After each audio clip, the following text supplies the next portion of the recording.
गणेश. श्रीमंत दगडूशेठ हलवाई सार्वजनिक गणपती ट्रस्ट आणि सुवर्णयुग तरुण मंडळाच्या वतीने आयोजित या ठिकाणी गणेश गीतेवर निरूपण करण्याकरता खास यवतमाळहून थोर गाणपत्य विद्यावाचस्पती स्वानंद पुंडशास्त्री हे आज पुण्यनगरीत उपस्थित झालेले आहेत. आपल्या समोर व्यासपीठावर ते विराजमान झालेले आहेत. सर्वांनी आपण टाळ्या वाजवून त्यांचं स्वागत करूया. गणेश गीतेविषयी महाराज संपूर्ण विवेचन करतील. त्याचे जे 11 अध्याय त्यातल्या एका अध्यायाचं ह्या आजच्या 7 दिवसामध्ये निरूपण होणार आहे. आपल्याला माहिती आहे विविध विषयांवर महाराजांनी निरूपण केलेले आहे. दगडूशेठ हलवाई गणपती ट्रस्टच्या यूट्यूबवर सर्व त्यांची अगोदरची प्रवचनं, मग गणेश पुराण असेल, ज्ञानेश्वर महाराजांची गणेश वंदना असेल, अथर्वशीर्ष असेल, हे आपल्याला ऐकण्यासाठी उपलब्ध आहे. आणि आज गणेश गीता आपल्या सर्वांना भगवद्गीता माहिती आहे, परंतु गणेश गीता ही माहिती नाही आहे. आणि हे आपल्याला ज्ञान आज जे महाराजांच्या माध्यमातून आपल्या पुणेकरांना हे मिळणार आहे. ट्रस्टच्या प्रथेप्रमाणे महाराजांचा स्वागत सन्मान हे ट्रस्टचे अध्यक्ष माणिकदादा चव्हाण आणि ट्रस्टचे सरचिटणीस हेमंतराव रासने यांनी करावा अशी मी त्यांना विनंती करतो.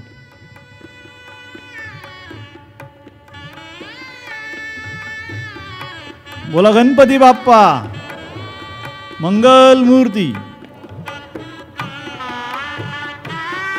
या आजच्या कार्यक्रमाला आवर्जून उपस्थित असलेले देवदेवेश्वर संस्थांचे विश्वस्त श्री भागवत साहेब देखील या ठिकाणी आले आहेत. मी त्यांचं देखील या ठिकाणी स्वागत करतो आणि त्यांचा सन्मान हा ट्रस्टचे अध्यक्ष माणिकदादा चव्हाण यांनी करावा अशी मी त्यांना विनंती करतो.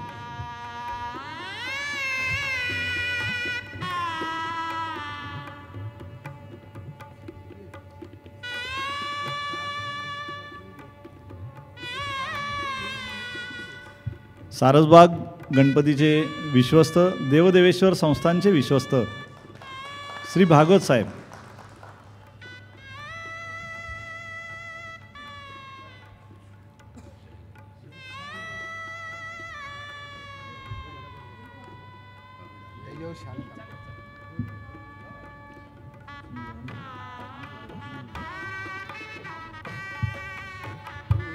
आज 14 तारीख आहे आणि 20 तारखेपर्यंत रोज 6:30 ते 8 या वेळेमध्ये गणेश गीतेवर निरूपण हे महाराजांद्वारे या ठिकाणी होणार आहे.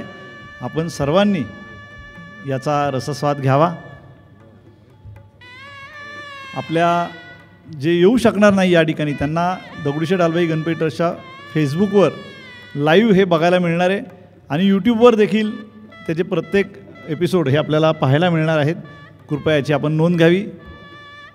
यानंतर पुढील सूत्र मी महाराजांकडे सोपवतो. धन्यवाद. जय गणेश.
ओम नमस्तस्मै गणेशाय ब्रह्मविद्याप्रदायिने यस्यागस्त्याय ते नाम विघ्नसागरशोषिणे ध्यायि स्थिरेण चित्तेन गणेशं सर्वसिद्धिदं बुद्धिप्रकाशकं पूर्णं योगिनां हृदि संस्थितं स्वानन्देशं गणेशानं महावाक्यस्वरूपिणं तत्त्वमस्याकृतिधरं सिद्धिबुद्धियुतं भजे.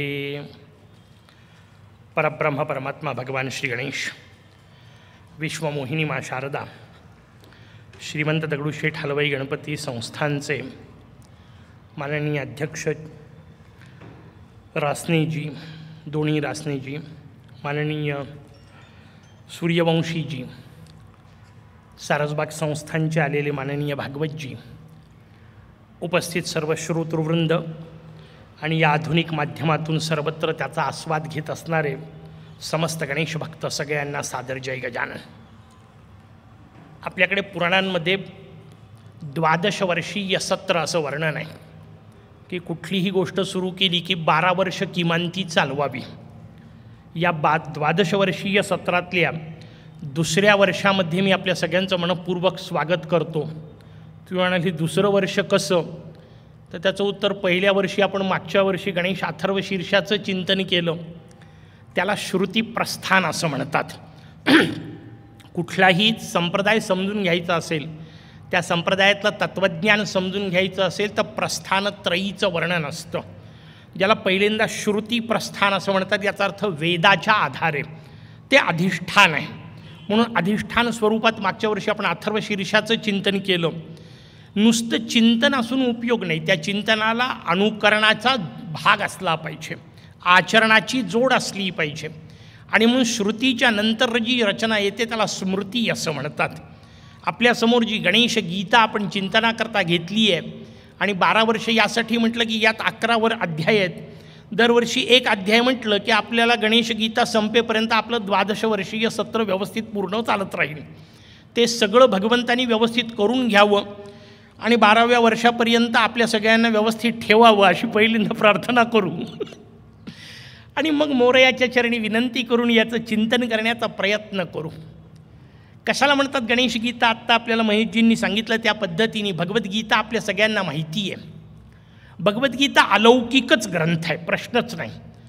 यानंतर आपण जेव्हा केव्हा भगवद्गीतेचा उल्लेख करू, तुलनेकरता वापरू, तेव्हा पहिल्यांदा ही गोष्ट लक्षात घ्या की त्यात केवळ गणेश गीतेचं महत्त्व सांगण्यासाठी ती तुलना आपण करणार आहोत.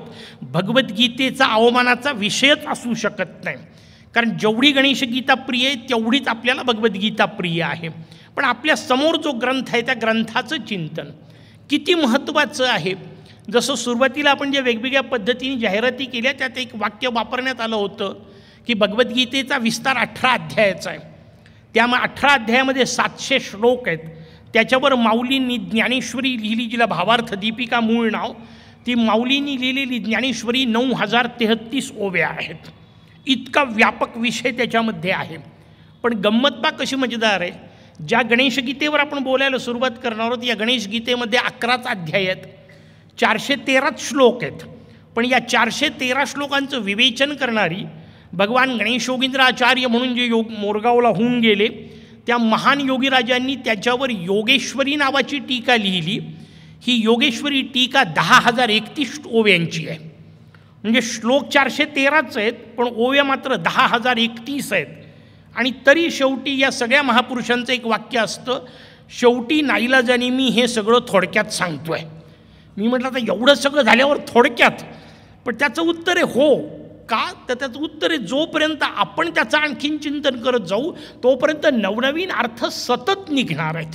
या तत्त्वज्ञानाचं वैशिष्ट्य ते, या ग्रंथांचं वैशिष्ट्य ते लक्षात घ्या. 700 श्लोकाच्या भगवद्गीतेवर 7,000च्या वर लोकांनी आजपर्यंत विवेचन केलं असेल ना आपापल्या पद्धतीने. ते प्रत्येक विवेचन त्याला लागू पडतं आणि आता अर्थ संपले असं म्हणताच येत नाही.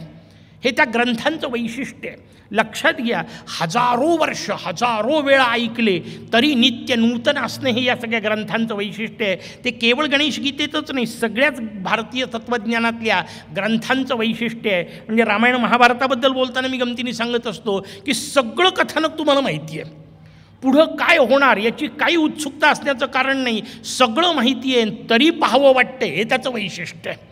6 महिन्यात एखादं गाणं अलीकडच्या काळातलं आलेलं जुनं होऊन जातं. 6 महिन्यानंतर ते गाणं तुम्हाला ऐकवत नाही. 800 वर्षानंतरही जे कधीच बोर होत नाही ना त्याला पसायदान म्हणत असतात. ही रचना आपल्याला व्यवस्थित समजून घेतली पाहिजे. या ग्रंथांची नित्य नूतन अवस्था समजून घेतली पाहिजे.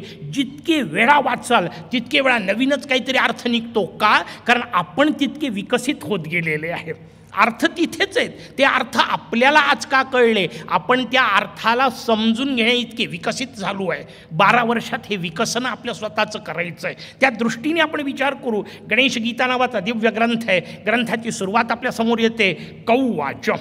क हे गणपत्य संप्रदायात किंवा गणेश पुराणाच्या बाबतीत, कारण मुळात गणेश गीता ही गणेश पुराणाचा भाग आहे. त्या गणेश पुराणामध्ये क हा शब्द ब्रह्मदेवांकरता वापरलेला आहे. सुरुवातच आपल्यासमोर येतो क उवाच. सुरुवात तिथून होते. हा शब्द नाही आहे नुसता, हे भगवान ब्रह्मदेवाचं संबोधन आहे. जसं मी म्हटलं तसं भगवान ब्रह्मदेव या शब्दामध्ये ब्रह्म शब्द आहे. आणि त्याच्यामुळे सुरुवात कुठून होते? ब्रह्मापासून होते. शेवटी कुठं पोचायचं आहे? परब्रह्मापाशी पोचायचं आहे. त्या परब्रह्माला आपण गणेश म्हणणार आहोत. आपल्या सोयीकरता काहीतरी आलंबन लागतं. उपासनेला कुठलं तरी एखादं दैवत लागतं. त्या हिशोबामध्ये त्या दैवताला तुम्ही काय म्हणायचं हा तुमच्या श्रद्धेचा, तुमच्या अनुष्ठानाचा विषय असू शकतो. आपण त्याला सध्या गणेश म्हणून त्याचं विवेचन करणार आहोत. त्या भगवान गणेशाच्या गीतेचं वर्णन करताना पहिला श्लोक येतो, एवमेव पुरापृष्टः शौनकेन महात्मनः स सूत कथयामास गीताम व्यासमुखाश्रुताम. गणेश गीतेचं वर्णन करताना 2-4 गोष्टी आपल्या समोर आल्या. पहिला प्रश्न विषय आला, एवमेव पुरापृष्ट. असंच पूर्वी सांगितलं होतं. तुम्ही म्हणाल पहिलाच तर प्रश्न आहे, पहिल्यांदाच असं विचारलं होतं, पूर्वी असंच विचारलं होतं. तुम्ही म्हणाल पहिल्या श्लोकात पूर्वीचा काय विषय आहे? त्याचं उत्तर आहे, पूर्वी आपल्याला नाही माहिती. आज आपण निर्मूलपणाला सुरुवात केली तेव्हा पहिल्यांदा करतोय. मी आत्ता सांगितलं तसं गणेश पुराणाचा तो भाग असल्यामुळे गणेश पुराणात तर आधीपासून चालू आहे ना. 138व्या अध्यायापासून 148व्या अध्यायापर्यंत क्रीडाखंड ज्याला म्हटलं जातं. गणेश पुराणात जे वेगवेगळे भाग आहेत त्यातला क्रीडाखंड नावाच्या भागातल्या 137 ते 138 ते 148 या 11 अध्यायांना गणेश गीता म्हटल्या जातं. वाक्याचा अर्थ याच्या पूर्वी म्हणजे काय? ते 137व्या अध्यायात. कारण तो 137वा अध्यायाच्या पूर्वी झाला आहे ना. त्या अध्यायाचा जो संदर्भ आहे तो संदर्भ लावत पुढं वापरलेला आहे. इथून पुढे चिंतन याचं असल्यामुळे याला पहिला अध्याय असं म्हटलं. हेच पूर्वी विचारलं होतं. कोणी विचारलं? शौनकांनी विचारलं. फार सुंदर शब्द आहे शौनक. सगळ्यात पुराणांचे हे ठरलेले संवाद आहे. सूत शौनक संवाद नाही असं पुराणच नाही, कोणती कथाही नाही. अगदी साधेने आपली नेहमीची आपल्याला माहिती असलेली सत्यनारायणाची कथा जरी असली तरी सुरुवात तिथूनच येते. एकदा नैमिषारण्ये ऋषयो शौनकादयः पप्रच्छस्फुरणस्तत्र. ठरलेला प्रकार असतो. शौनक असले पाहिजे. पहिल्यांदा वर्णन शौनकांचं का? त्याचं उत्तर आहे शौनकांना असतं सांगायचं आहे. शौनक कोणाला म्हणतात? त्याचं उत्तर आहे जे श्रवण करतात त्यांना शौनक म्हणतात. एका कुठल्या तरी ऋषीचं नाव नाही आहे, स्वतःला लावून घ्या. जिथं तुम्ही बसलेले आहात इथे समोर बसलेला प्रत्येक श्रोता शौनक असला पाहिजे. आणि तो शौनक असला तरच उपयोग होईल. ऐकणारा असला पाहिजे. कशाला ऐकणं म्हणतात? ऐकण्याची फार सुंदर रचना आपल्याला समर्थांनी सांगितली. क्रिया पालटे तात्काळ. तरच ऐकलं, नाही तर उलटाच प्रकारे. प्रवचनात बोलताना गमतीने सांगत असतो मी नेहमी की वाक्य एक वापरलं जातं, चल प्रवचनाला कशा करता जायचं. तो समोरचा म्हणतो चल, तेवढ्या 4 चांगल्या गोष्टी कानावरून जातात. त्या वरूनच जातात. वरून जाऊन नाही उपयोग, त्या कानात गेल्या पाहिजे, त्या आचरणात आल्या पाहिजे, तर त्या ऐकल्या. लक्षात घ्या, मला ऐकायचं आहे. स्मृती का ऐकायची? श्रुती मागच्या वेळा आपण म्हटलं, अथर्वशीर्ष आपण ऐकलं. आता आपल्याला स्मृती समजून घ्यायची आहे. का स्मृती? पुन्हा माऊली मला आठवती आहे. माऊलींनी मोरयाचं वर्णन करताना जे वर्णन वापरले त्यात शब्द वापरला स्मृती तेची अवयव. पहा कशी मजेदार रचना आहे. श्रुती तर आहेच, सर्वश्रेष्ठ आहे. मस्तिष्क ज्याला आपण म्हणू, मेंदू ज्याला आपण म्हणू, बुद्धी ज्याला आपण म्हणू, तिथं श्रुतीचा विषयाला हरकत नाही. आता स्मृतीचा विषय. स्मृती काय आहे? अवयव आहेत. आणि अवयवांचा उपयोग काय? काम करणे. जगताना आयुष्यामध्ये विचार असलेच पाहिजे, प्रश्न नाही. विचार चांगलेच असले पाहिजे. पण नुसते विचार चांगले असून काय उपयोग आहे? त्या विचारांना आचाराची जोड असली पाहिजे. ते विचार आचारात परिवर्तित झाले पाहिजे तर ते विचार. नाही ते विचार तर सगळ्यांचेच चांगले असतात, कोणाचे वाईट आहेत? विचार चांगले आहेत, कृती कुठे आहे, हा जो भाव आहे तो आपल्याला इथं समजून घ्यायचा आहे. आणि म्हणून रचना आपल्यासमोर येऊन पोचली आहे. वेगवेगळे संवाद असतात, त्या संवादातला हा संवाद सूत शौनक संवाद. श्रोता कसा असला पाहिजे, शौनक असला पाहिजे, ऐकणारा असला पाहिजे. कोणासाठी? त्याचं उत्तर आहे स्वतःसाठी. जेव्हा आपण अथर्वशीर्षाचं निरूपण केलं, मागचे काही संदर्भ मुद्दाम घेतो, ते आपल्याला दुवे जे आहेत ते जुळले पाहिजे. या अर्थाने स्वतःसाठी ऐकायचं आहे. तेव्हा आपण श्रोतारम सांगताना सांगितलं होतं, आपण स्वतःसाठी ऐकतच नाही, याला त्याला सांगायसाठी ऐकतो. हां, हे घरी जाऊन कोणाला तरी सांगायचं आहे, हे कोणाला तरी लावायचं आहे, बाकीच्यांकरता नाही ऐकायचं आहे. जगाचं काय होईल ते होईल, तो त्याचा प्रश्न आहे. मी माझ्यासाठी ऐकणार आहे, कारण मला स्वतःला स्वतःच्या ठिकाणी बदल करायचा आहे. कोणता? जो राजा वरेण्यांनी केला तो. वेगवेगळे संवाद मी आपल्याला म्हटलं तसे की सूत शौनक संवाद सगळीकडे आहे. त्यांनी आत्ताच सांगताना सांगितलं, जो व्यासांच्या मुखातून मिळालेला उपदेश आहे तो मी तुला सांगतो. पहा किती मजेदार रचना आहे. प्रश्न विचारला कोणाने? प्रश्न विचारला भगवान व्यासांच्या समोर ब्रह्मदेव बसलेत. ब्रह्मदेवांचा आणि व्यासांचा संवाद सुरू आहे. पण त्यावेळा त्यांनी सांगितल्यानंतर ते म्हणतात की मी शौनकाने हा प्रश्न विचारल्यानंतर सूताने जे सांगितलं ते तुला सांगतो. ही रचना व्यवस्थित समजून घ्या. मागे पुढे कोण, खाली वर कोण, हा विषय नाही आहे तिथे. ही रचना आपल्याला प्रत्येक पुराणात सापडते. तुम्ही कुठल्याही पुराणातल्या कुठल्याही वक्त्याला काही प्रश्न विचारा, तो सांगतो पूर्वी यांनी असं सांगितलं होतं, ते मी तुला सांगतो. किती मजेदार रचना आहे. का रचना? पुराणांची ती रचना आपण समजून घेतली पाहिजे. पहिली महत्त्वाची गोष्ट, त्याच्या मागचा महत्त्वाचा भाग हा आहे की मी माझ्या जवळचं काही लावत नाही आहे. हे फार महत्त्वाचं आहे, लक्षात घ्या. का पूर्वीच्या माणसाचं सांगायचं? मी तुला सांगतो म्हटलं असतं तर काय फरक पडतो? ब्रह्मदेवांना काय माहीत नव्हतं, ब्रह्मदेवांना काय अज्ञात होतं, ते कशाला सूत शौनक संवादावर जात आहेत? ते म्हणतात तसं नाही, मी नाही सांगत आहे. कारण आत्ता विचारणारा श्रोता जेव्हा आत्ताच्या वक्त्याला विचारत असतो तेव्हा त्या वक्त्याच्या उत्तरामध्ये स्वार्थ असू शकतो, नव्हे असतोच. असू शकतो तर सोडून द्या, कोणता स्वार्थ, बाकी कोणताही नसला तरी चालेल, किमान एवढा स्वार्थ तर निश्चित असतो की त्यांनी मला चांगलं म्हटलं पाहिजे, त्यांनी माझी वाहवा केली पाहिजे, त्यांनी माझं कौतुक केलं पाहिजे. एवढा तर स्वार्थ नक्कीच असतो की नाही? तेवढाही स्वार्थ नाही. कारण स्वार्थाने युक्त अशा प्रकारचं जर कथन असेल तर ते कथन शास्त्रशुद्ध असू शकत नाही, ते उपयोगी असू शकत नाही. म्हणून पूर्वी सांगितलेल्याचं मी सांगतो, एक महत्त्वाचा विषय. दुसरी महत्त्वाची गोष्ट, त्या समोरच्या श्रोत्याला ते समजावून सांगायचं आहे की असं लक्षात घे, हा प्रश्न काही तुलाच पडला आहे अशातलं काही नाही. हेच प्रश्न पूर्वी अनेकांना पडलेले आहेत. आपल्यातल्या अनेकांना असतं, एखादा प्रश्न घेऊन येतात आणि अशा थाटात विचारतात की जसं काही हा पहिल्यांदाच मला प्रश्न पडला आहे. ते सांगतात अरे असं काही नाही आहे, सगळे प्रश्न पडून गेलेले आहेत. आणि सगळे प्रश्न पडून गेले महत्त्वाचं नाही, त्या सगळ्याची उत्तरं देऊन झालेत. तू वाचत नाही म्हणून तुझी पंचायत आहे. तू एकदा मुद्गल वाच, मग काहीच वाचावं लागत नाही. हा जो भाव आहे तो समजून घ्या. पण ते मुद्गल पुराण समजून घेण्याकरता पार्श्वभूमी म्हणून हे पहिले 12 वर्ष लागतील, मग मुद्गलाला स्पर्श करू. लक्षात घ्या, एवढा मोठा विषय आहे. म्हणून तो भाव आपल्याला व्यवस्थित समजून घ्यायचा आहे की ते सगळं सांगून झालेलं आहे, आपल्याला माहीत आज पडतंय. म्हणून आपल्याला वाटतं नवीन आहे, नवीन काही नाही आहे. किती वैशिष्ट्यपूर्ण रचना आहे. इतर वेळा क्षेत्रामध्ये साहित्यिक असो की विद्यापीठीय क्षेत्रात असो, मी काहीतरी नवीन सांगतो याची मोठी हौस असते. अध्यात्मशास्त्र सांगतं काही नवीन नाही, सगळं जुनंच आहे, तुला नवीन समजून घे. फार तर एवढा विषय आहे त्यातला.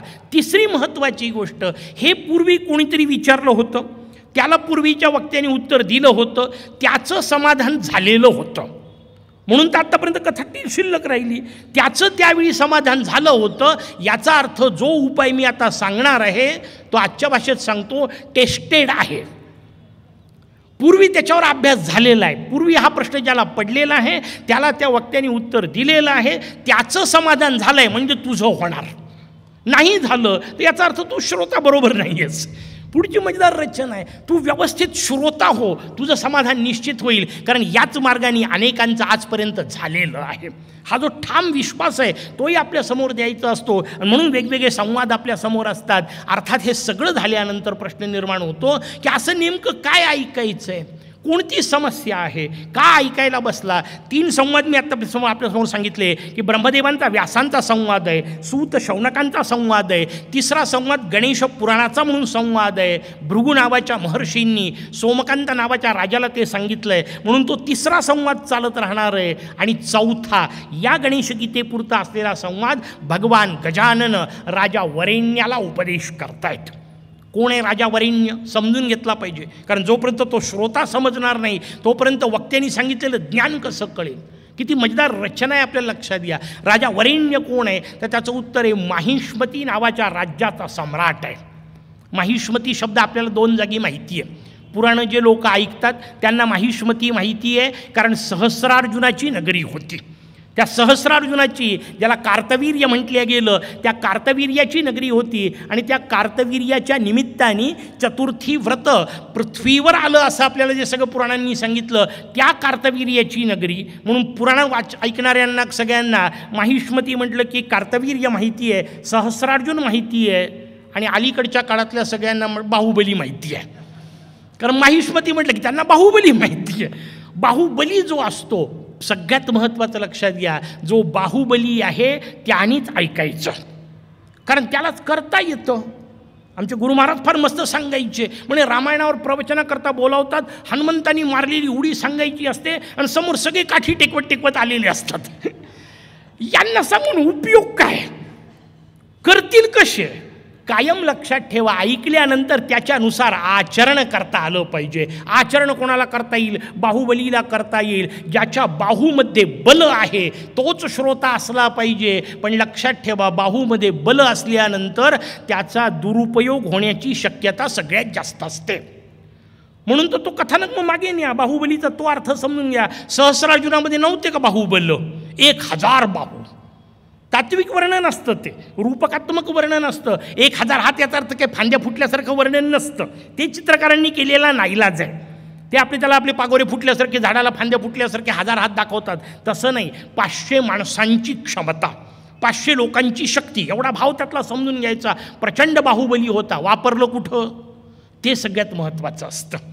शक्ती असणे वेगळी गोष्ट आहे आणि शक्तीची योग्य उपयोजन महत्त्वाची गोष्ट आहे. वापरलं कुठे त्याचं उत्तर आहे, जमदग्नींची हत्या करण्याकरता वापरलं आणि रेणुकेवर 21 वार करण्याकरता वापरलं. ते नाही वापरायचं आहे. बाहुबली जो आहे तो ऐकणारा असला पाहिजे. का, कारण त्याला शक्ती असल्यानंतर ती शक्ती वापरायची कशी हे कळलं पाहिजे. आणि जगातल्या सगळ्यात मोठ्या शक्ती कोणत्या, 2च, एक सिद्धी, एक बुद्धी. कारण एक तर पैशाची शक्ती या अर्थाने, व्यवहारातल्या तुमच्याजवळ असणाऱ्या साधनांची शक्ती या अर्थाने, ती सिद्धी त्याला आपण म्हणतो. दुसरी बुद्धी, ती खरी शक्ती, कारण ती सिद्धीला चालवते. आणि सिद्धी असल्यानंतर अनेकदा बुद्धीची गडबड होते. त्यामुळे ह्या गोष्टी व्यवस्थित समजून घेतल्या पाहिजे. त्या रचनेत आपल्याला सांगितलं सिद्धी आहे किती. आत्ता म्हटलं तसं माहिष्मतीचं साम्राज्य आहे. आता याच्या पलीकडे काय सिद्धी मिळवाल, सगळ्यात मोठी सिद्धी, एक सम्राट आहे, एक छत्री साम्राज्य. तेवढा सगळा साम्राज्याचा भार ज्याच्याजवळ आहे, सगळ्या प्रकारचं सुखी संपन्न आहे, युद्धाची पंचायत नाही. भगवद्गीतेतली अर्जुनाची अवस्था निदान अडचणीची आली आहे, कारण त्याच्यासमोर युद्धाचाच प्रसंग आहे. बरं, तो युद्धाचा प्रसंग नवीन नव्हता, तेही मोठी मजेदार रचना आहे ना.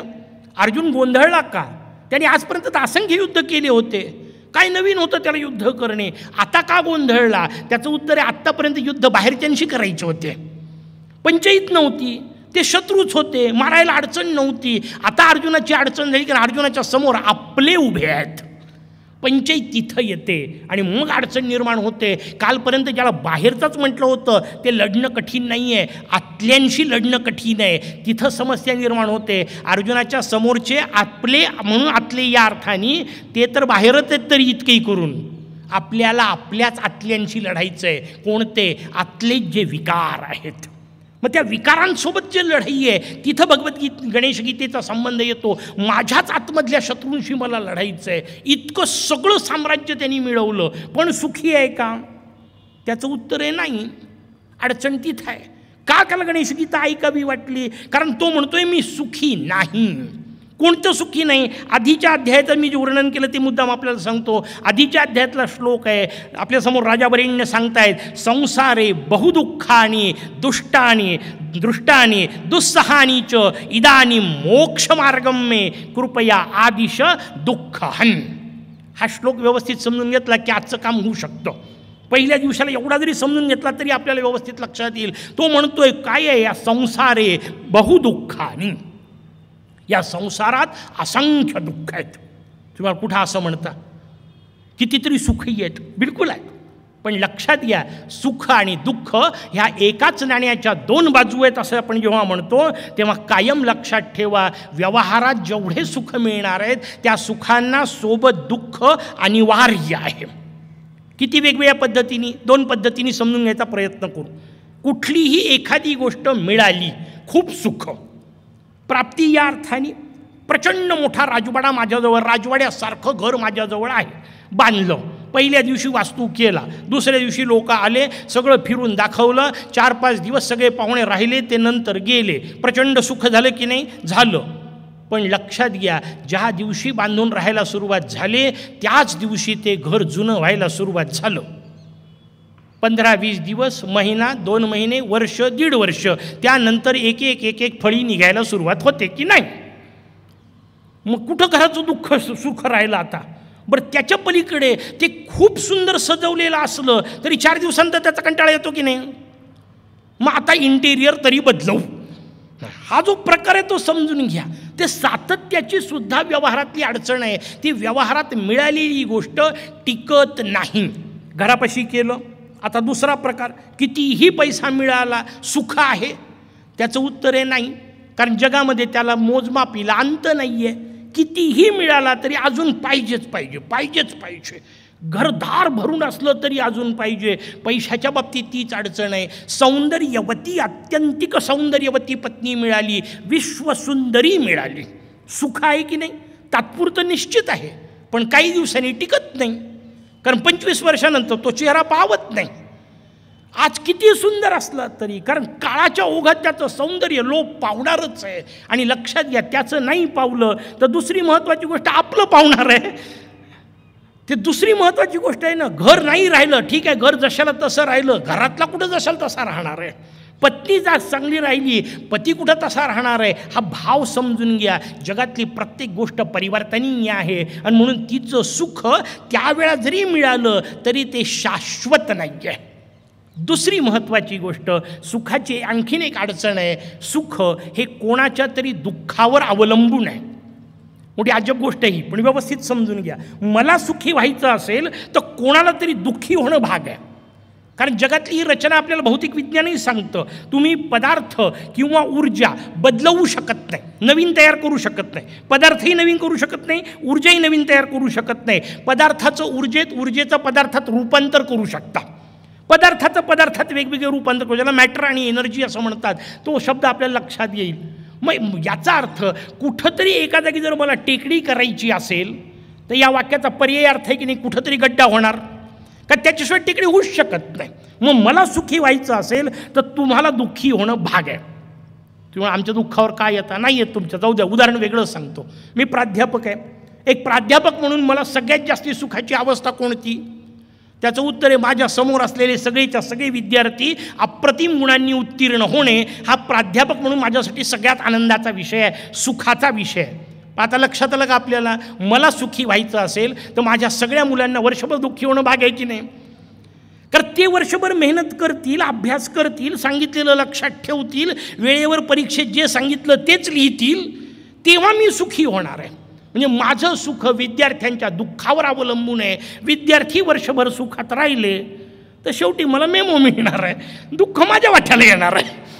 कुठंतरी ते सुखदुःखाची रचना व्यवस्थित समजून घ्या. पतीला सुखी व्हायचं असेल तर पत्नीला 2-3 तास स्वयंपाकाकरता त्या आगीच्या जवळ उभं राहण्याचं दुःख सहन करावंच लागणार आहे. तेव्हा पतीच्या क्षुधाशुभ शांतीचं सुख त्याला प्राप्त होऊ शकतं.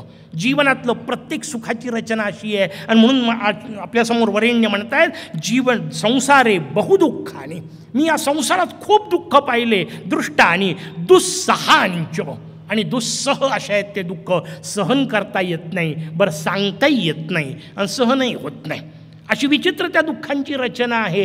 कारण मगाशी म्हटलं तसं ते मगाशी जमवलेलं सगळं जरी असलं तरी नंतर मी जेव्हा थकत जातो तेव्हा त्या थकल्यानंतर त्या गोष्टींचा आनंद मला जेव्हा घेता येत नाही तेव्हा ती अवस्था जास्त दुस्सह असते. घर सगळं भरलेलं आहे, डबे सगळे भरलेले आहेत, एकापेक्षा एक गोड पदार्थ भरलेले आहेत, आणि डॉक्टरनी सांगितलं बाबा रे साखर शब्द म्हटला तरी गडबड आहे. किती दुस्सह आहे. सगळे डबे भरलेले आहेत, बाकीचे नातेवाईक खातायत आणि मला खाता येत नाही, नुसतं पाहावं लागतं. दुस्सहांच. आलं का लक्षात? ही रचना जी आपल्यासमोर ते सांगतायत आणि म्हणून ते म्हणतायत इदानीम मोक्ष मार्गम मे. आता या सगळ्यातून सुटण्याचा मार्ग सांग. या सगळ्यातून याचा अर्थ या दुःखातून सुटण्याचा मार्ग. संसार ताबडतोब सोडून द्यायचा नाही आहे. काही काही गोष्टी व्यवस्थित लक्षात घ्या. आध्यात्मिक मार्गात आलं की अनेकांच्या डोक्यात भीती असते, ताबडतोब समजा मोक्ष मिळालाच नाही का तर गडबड होऊन जायची. उद्या समजा देवळात गेलो, नमस्कार केला आणि मोर्याला सांगितलं मला तुझ्या चरणाशी जागा देन, त्यांनी खरंच दिली, आली की नाही पंचायत, मोठी अडचण आहे. लक्षात घ्या. भगवान आपल्याकडे यावं असं प्रत्येकाला वाटतं, पण आपण त्याच्याकडे जायला कोणाची तयारी नाही आहे. अशी रचना नाही. ताबडतोब काही सोडून जायचं नाही आहे. संसार चालतच राहणार आहे. तो प्रारब्धवशात आला आहे, प्रारब्धाच्याच पद्धतीने चालत राहणार आहे. जाईपर्यंत अप्रतिम कसं करायचं त्याच्याकरता शास्त्र आहे. शेवटच्या श्वासापर्यंत त्या प्रत्येक श्वासाचं गीत करते ना, तिला गीता असं म्हणतात. माझ्या श्वासानं श्वासाचं गीत झालं पाहिजे. कशाला गीत म्हणतात? गीत शब्दाचा गायनाशी अर्थ लावू नका. मी जे गुणगुणतो, आणि माणूस गुणगुणतो केव्हा? त्याचं उत्तर आहे जेव्हा तो आपल्याच आनंदात असतो. आपल्याच आनंदात जेव्हा असतो. आणि म्हणून आनंदाची पहिली सुरुवात असते शुद्धतेपासून, स्वच्छतेपासून.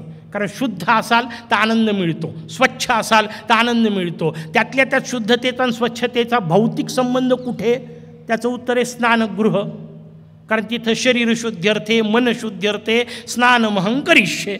स्वच्छतेसाठी आणि शुद्धतेसाठी स्नान केल्या जातं. स्नानाचा संबंध स्वच्छतेशी आहे, शुद्धतेशी आहे, म्हणून प्रसन्नतेशी आहे, म्हणून गायनाशी आहे. आणि म्हणून आपल्याला बाकीकडं गायन येऊ की न येऊ, स्नानगृहातले गायक भरपूर असतात.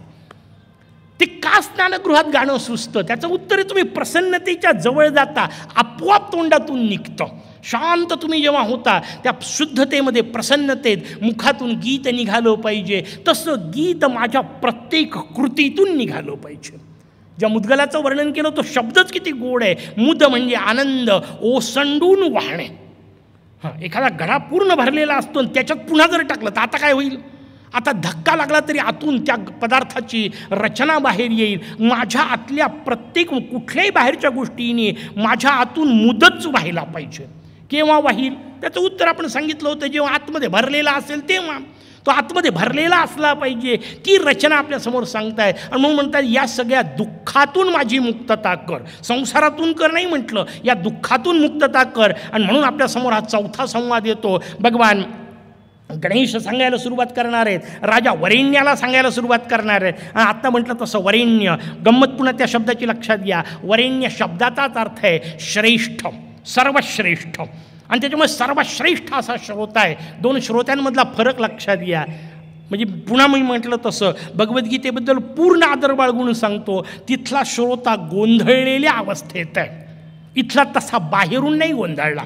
गोंधळला इथलाही आहे, पण दोन गोंधळ आहेत. तो श्रोता बाहेरून गोंधळला आहे, समोर युद्धाचा प्रसंग पाहतो आणि तिथं त्याच्या मनात गोंधळ निर्माण होतो. त्या बाह्य गोष्टींनी गोंधळला आहे, तो अर्जुन आहे. त्याला भगवान सांगतायत इथं उलटी रचना आहे. हा श्रोता बाहेरून काही गोंधळलेला नाही, सगळा संपन्नतेचा भाव आहे आणि तरीही गोंधळला आहे. का? कारण अंतर्द्वंद्व आहे. मी हे सगळं मिळवलं तरी ज्याच्यासाठी मिळवलं ते नाही. ते जे वारंवार वाक्य आपण समजून घेतो, कायम लक्षात ठेवा. घर मोठं असायला पाहिजे की नाही? बिलकुल असायला पाहिजे. त्या घरामध्ये अप्रतिम शयनकक्ष असायला पाहिजे की नाही? बिलकुल असायला पाहिजे. त्यावर सुंदर गादी बिलकुल असायला पाहिजे. अप्रतिम AC लागलेला बिलकुल असायला पाहिजे. सुंदर मच्छरदाणी, अर्थात AC येण्याची शक्यता नाही, डास, पण तरी आपण गृहीत धरू ती मच्छरदाणी लागलेली असली पाहिजे. गादी दुलई सगळं अप्रतिम असलं पाहिजे. पण हे सगळ्याच्या शेवटी एक गोष्ट असली पाहिजे की नाही? त्याचं उत्तर आहे झोप. ती जर नसेल तर या सगळ्याचा उपयोग काय? पण मी गमतीने सांगत असतो प्रवचनात की हे सगळं असतं आणि तरी याला सकाळी विचारलं क्या हाल है, तर हा म्हणतो क्या कहूं रात दिन यही ख्याल है, रात दिन करवटे बदलते रहे. रात्रंदिवस करवटेच बदलते, झोपत कुठं आहे तो. आणि तो झोपत नसेल तर मग या सगळ्याचा उपयोग काय हे व्यवस्थित समजून घ्या. झोप महत्त्वाची आहे. ते जे अमूर्त आहे ते पकडायचं आहे. हे मूर्त सगळं जे आहे ते त्याच्यासाठी आहे. चांदीचं नाही, सोन्याचं ताट असलं पाहिजे, त्यात वाटेल तेवढे सुंदर पदार्थ असले पाहिजे, पण भूक नावाची गोष्ट तर असली पाहिजे ना, आणि खाल्लेलं पचनं तर असलं पाहिजे ना, नाही तर उपयोग काय त्याचा. या सगळ्या साधनांचा उपयोग फार महत्त्वाचा आहे. आणि आपली नेमकी गडबडती होत आहे जी राजा वरेण्याची झाली आहे. आपण प्रचंड साधनं गोळा करत सुटलो आहे. करावेत नाही असं नाही, कारण शेवटी त्यागाची गोष्ट जेव्हा मी सांगणार तेव्हा पहिल्यांदा असलं तर पाहिजे ना. जे नाहीच जवळ त्याच्या त्यागाच्या काय गोष्टी करायच्या. म्हणजे मी जर उद्या तुम्हाला सांगितलं अहो मी राष्ट्रपती पदाचा त्याग केला, तर तुम्ही फक्त हसाल, दुसरं काय. दडपती होता येत नाही, राष्ट्रपती कुठला होतं. राष्ट्रपती पदाचा त्याग केला, देत कोण आहे तुम्हाला, हा हिशोब समजला पाहिजे. त्यागाची गोष्ट त्यांनीच करायची असते ज्याच्याजवळ असतं. म्हणजे चतुर्थीचं वर्णन करताना आमचे गुरु महाराज फार सुंदर सांगायचे. ते म्हणायचे चतुर्थी कशाला म्हणतात. त्यांनी चतुर्थीचं वर्णन केलं, त्याग म्हणजे काय ते समजून घ्या. ते म्हणतात चतुर्थी याचा अर्थ घरातले सगळे डबे भरलेले असताना, माझ्यात खाण्याची ताकद असताना, मला पाहणारं कोणी नसताना तरी मी न खाणे, याला चतुर्थी म्हणतात. सगळं भरलेलं आहे, सगळं भरून आहे, मला खाता येतं, माझ्यात खाण्याची क्षमताही आहे, कोणी पाहणारा नाही आहे मी काय खातो, आणि तरीही मी शास्त्रशुद्ध वागतो. आज चतुर्थी आज नाही खायचं, हे जे आत्मसंयमन आहे ना, चतुर्थी त्याला म्हणतात. नुसतंच न खाणे त्याला फाके पडणं म्हणतात. फाके पडणं अपेक्षित नाही आहे. नाही डब्यात काही तर काय केलं, चतुर्थीच होणार आहे. ती चतुर्थी नाही अपेक्षित. सगळं असून मग त्याग. म्हणून पहिल्यांदा सगळं मिळवायचं, सिद्धी प्राप्त करायची, पण लक्षात ठेवायचं सिद्धी डावीकडे उजवीकडे बुद्धी. ती जी रचना आहे ती आपल्याला सगळ्यात व्यवस्थित समजून घ्यायची आहे. आणि म्हणून तो सांगतोय मला मोक्ष मार्ग सांग, मोक्षाचा उपाय सांग. मोक्षाचा उपाय काय, त्याचं उत्तर आहे बुद्धी प्राप्त करणे. म्हणून सगळीकडे बुद्धी योग शब्द वापरणार आहेत आपल्यासमोर. बुद्धी प्राप्त करायची, आणि प्राप्त केलेल्या बुद्धीने काय करायचं, त्याचं उत्तर आहे बुद्धिपती मिळवायचा. तर ती बुद्धी ना, नाही तर व्यवहारात सगळ्या प्रकारच्या बुद्धी असतात, त्याला बुद्धी म्हणतच नाही. शास्त्राने त्याला अविद्या शब्द वापरला आहे, विद्याही नाही, अविद्या शब्द वापरला. जे काही सगळं आपण व्यवहारात प्राप्त करतो त्याला अविद्या असं म्हणतात. विद्या कोणती, विद्यापीठ आपल्याला सांगतं सा विद्या या विमुक्तये. ती विद्या जी मुक्त करते. इथं उलटी पंचायत आहे. पदव्या मिळाल्या की त्या लावल्याशिवाय करमत नाही. मुक्त कुठं झाला, उलट बंधनं आले, जास्तीचे बंधनं आले, त्या पदवी पायी बंधनं आली. ही रचना नसली पाहिजे. बंधनातीत आपल्याला व्हायचं आहे, सुखी व्हायचं आहे, समाधानी व्हायचं आहे, आनंदी व्हायचं आहे. ते सगळे शब्द तुम्हाला मागच्याही वर्षी वापरले, त्याचं उत्तर 12ही वर्ष वापरणार, कारण तेच तर करायचं आहे. त्याच्यामुळे तेच पुन्हा पुन्हा येणार आहे. त्या हिशोब आपल्याला समजून घ्यायचा आहे की अशा पद्धतीने मला तू मोक्ष मार्ग सांग. अशी जेव्हा प्रार्थना केली तेव्हा भगवान ब्रह्मदेव सांगतात की जे शौनकाने विचारलं, जे सूतानी सांगितलं. का सूत, तो शब्दही पुन्हा महत्त्वाचा आहे. सूत शब्दाचा वेगवेगळे अर्थ आहेत आपल्याकडे. सूत शब्दाचा एक अर्थ पुत्र असा असतो, सूत शब्दाचा एक अर्थ धागा असा असतो. कोण आपल्या समोर बसलेले आहेत, त्याचं उत्तर आहे सूत बसलेले असावे. व्यासपीठावर कोणी बसावं, त्याचं उत्तर आहे सूतांनी बसावं. व्यासांच्या नंतर व्यासपीठावर बसण्याचा अधिकार कोणाचा, सूतांचा. ते व्यासपीठ आहे, बसलेली व्यक्ती व्यास स्वरूप आहे, असायला पाहिजे. त्यांनी व्यासांनी सांगितलं तेच सांगायला पाहिजे, आपल्या जवळचं सांगायचं नाही. उदाहरणं ठीक आहे तुम्ही अलीकडच्या काळातली देऊ शकाल, दृष्टांत तुम्ही वेगवेगळे देऊ शकाल. सिद्धांत कोणता मांडायचा आहे, जो व्यासांनी सांगितला तोच, भलता नाही. आणि तो कोण मांडू शकेल, धागा सांगितलं, सूत म्हणजे मुलगा सांगितलं. मुलगा हा नुसता व्यक्ती म्हणून नाही आहे, मुलगा हा धागा आहे, त्या परंपरेचा पुढचा भाग आहे. एक धागा आहे, एक परंपरा आहे, एक सूत्र आहे आपल्यासमोर असलेलं. तो सूत्र शब्द समजून घ्या. जे माझ्या गुरूंनी त्यांच्या गुरूंकडून ऐकलं, जे त्यांनी त्यांच्या गुरूंकडून ऐकलं, या परंपरेने जी माझ्यापर्यंत आलं ते मी इतरांपर्यंत पोचवायचं आहे. म्हणून इथं बसलेला सूत असला पाहिजे, धागा असला पाहिजे. कशाचा, इथल्या श्रोत्यांचा आणि भगवान वेदव्यासांचा. त्याच्यामधला धागा येतो, दुवा असला पाहिजे. म्हणून सूत आपल्याकडे वक्ते म्हणून सांगितले, त्या सूतांचं वर्णन आपल्याला सांगितलं. त्यांचा शब्द वापरला आहे. कसे आहेत ते? रोमहर्षण पुत्र आहेत. काय मजेदार शब्द आहे, रोमहर्षण. प्रत्येक रोम अंगावरचा केस सुद्धा तसा निर्जीव आहे. तो अर्धा निर्जीव अर्धा सजीव आहे. कारण ओढला तर दुखतो म्हणून सजीव आहे, कापला तर दुखत नाही म्हणून निर्जीव आहे. तो केस म्हणजे अर्धवट सजीव निर्जीव अवस्था ती सुद्धा हर्षण असली पाहिजे, आनंददायी असली पाहिजे. केस सुद्धा आनंददायी असला पाहिजे. मग मला सांगा, ज्याचा केस आनंद देणारा असेल, त्याची त्वचा, त्याचा अंतरंग, त्याचं मन, त्याची बुद्धी किती आनंददायी असली पाहिजे. जगाला देऊ न देऊ स्वतःला तर देणारी असली पाहिजे. माझा मी तर आनंदी असलो पाहिजे.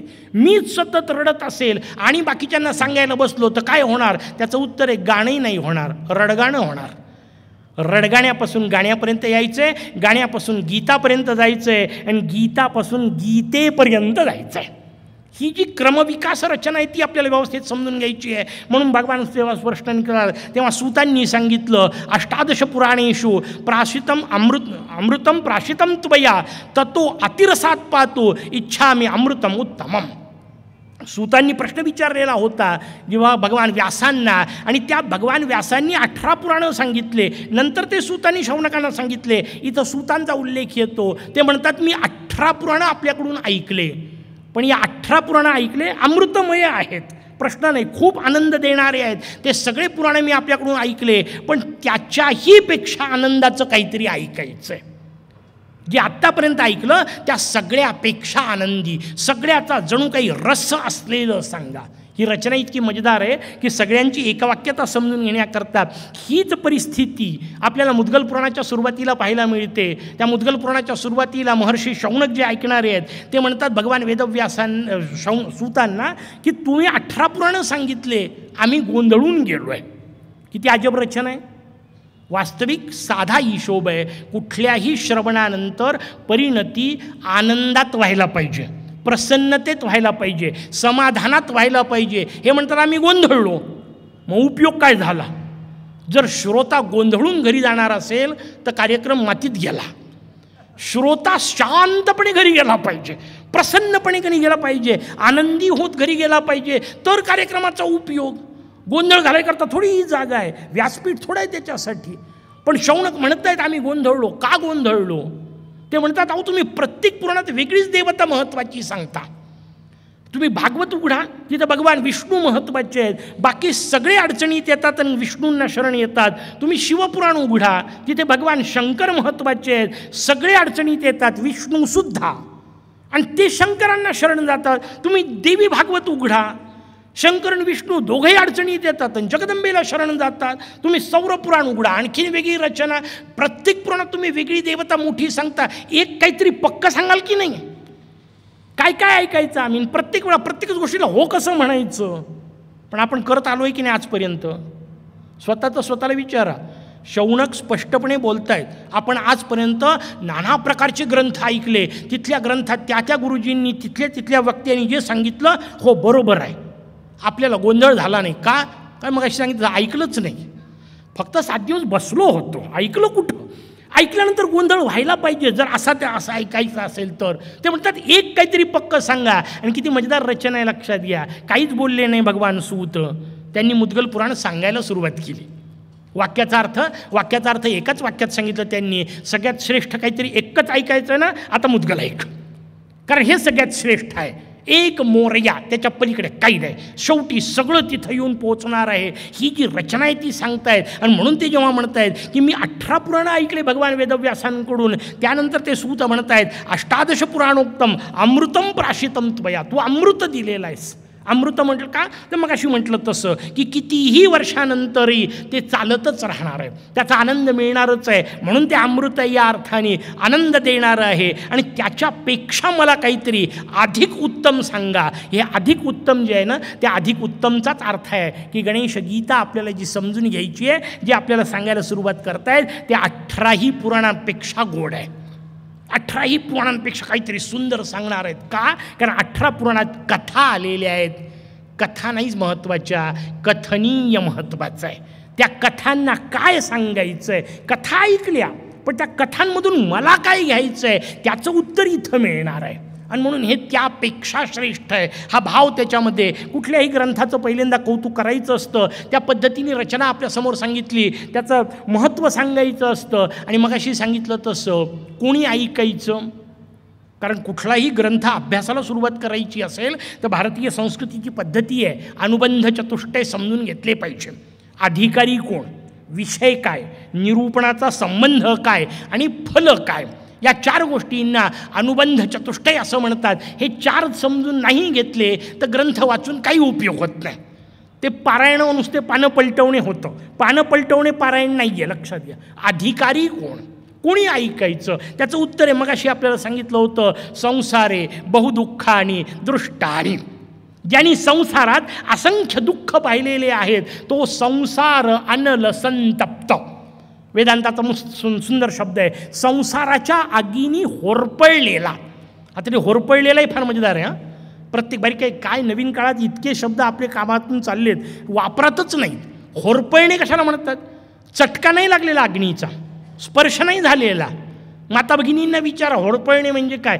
पोळी जेव्हा पूर्ण फुगते ना, एका बाजूनी फुटते, त्यानंतर ती वाफ जर हातावर आली तर ते जे मस्त वाटतं ना त्याला होरपळणे असं म्हणतात. आता तिथं डाग दिसतोय का? त्याचं उत्तर आहे नाही. तिथं अग्नीचा स्पर्श झाला का? त्याचं उत्तर आहे नाही. त्वचा जळाली का? त्याचंही उत्तर आहे नाही. पण ती अशा अवस्थेत जाते की नंतर तिला कशातच स्पर्श चांगला वाटत नाही, फुंकलं तरी त्रास होतो. ही त्या त्वचेची जी अवस्था, बाहेरून काहीच फरक दिसणार नाही, त्वचा जशाला तशी, कुठं डाग लागला हे दिसणार नाही, पण आतून कळलेलं आहे की फार पंचायत झालेली आहे. ती जी अवस्था ना त्याला होरपळणे असं म्हणतात. संसारात बाहेरून सगळं चांगलं दिसेल, मोठं घर आहे, मोठा बंगला आहे, गाडी आहे, सगळं आहे, पण मग अशी म्हटलं तसं रात्रभर तडपडत आहे. ही जी अवस्था आहे त्याला संसार अनल संतप्त असं म्हटलं. ती ज्यांची आहे त्यांना गणेश गीता उपयोगाची आहे. याचा अर्थ पहिल्यांदा ती आपली आहे हे मान्य तर झालं पाहिजे. कारण अडचण अशी आहे की हे जे सगळं मिळवलं हे म्हणजेच सुख जर म्हणत असाल तर मग चान्सच संपला, मग उपयोगच नाही ऐकून. हे सगळं नाही आहे टिकत, हे लक्षात आलं पाहिजे. आणि हे लक्षात तुमच्या स्वतःच्या येईल की नाही माहीत नाही. आपल्याकडे मराठीत फार सुंदर म्हण आहे, पुढच्याला ठेच मागचा शहाणा. असे हजारो आजपर्यंत होऊन गेले ज्यांनी हे सगळं मिळवलं, ते सगळं मिळवल्यानंतरही ते सुखी झाले नाही. म्हणून तर मोरयाच्या पायाशी येतात. तो महत्त्वाचा विषय नाही का? कोट्यवधीच्या गाड्या असलेले लोक आहेत. एक एक गाडीची किंमत कोटीची, एकेका बंगल्याच्या एकेका खोलीची किंमत कोट्यावधी असेल. अशा प्रकारचे कितीतरी लोक आहेत, राजकारणी आहेत, नेते आहेत, अभिनेते आहेत. पण हे सगळे लोक सकाळी 3 वाजता उठतात आणि पायी पायी मोरयाच्या मंदिरात चक्रा मारतात. याचा अर्थ त्या कोट्यावधीत मिळत नाही असं काही तर मोरयाच्या पायाशी मिळतं की नाही? ते काय मिळतं त्याचं उत्तर आहे गणेश गीता. ते समजून घ्यायचं आहे. जे कोट्यावधीत नाही मिळत आहे, सगळी संपत्ती मिळाली, तुम्ही कल्पना करू शकणार नाही एवढी संपत्ती त्यांनी मिळवली, तरी सुखी कुठे आहेत? ते सुखी जर नसतील तर मग मी आता किती मिळवून सुखी होणार आहे हे मला कळलं पाहिजे. मिळवू नका मी म्हणत नाही, पुन्हा पुन्हा सांगतोय, सिद्धी असलीच पाहिजे. पण कधीतरी तर या अवस्थेला गेलो पाहिजे की अरे सिद्धी नाही, सिद्धीच्या पलीकडे बुद्धी, की आयुष्यभर फक्त सिद्धीच.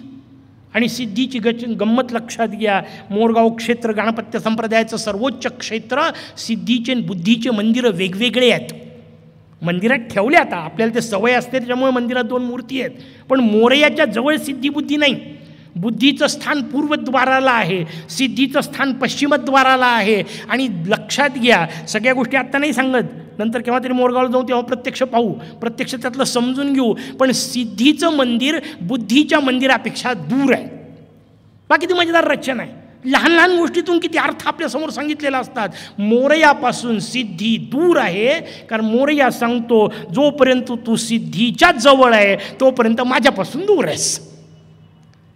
मग त्यातल्या त्यात कुठं जायचं? त्यातल्या त्यात बुद्धीच्या जवळ, कारण बुद्धी मोरयाच्या जवळ आहे.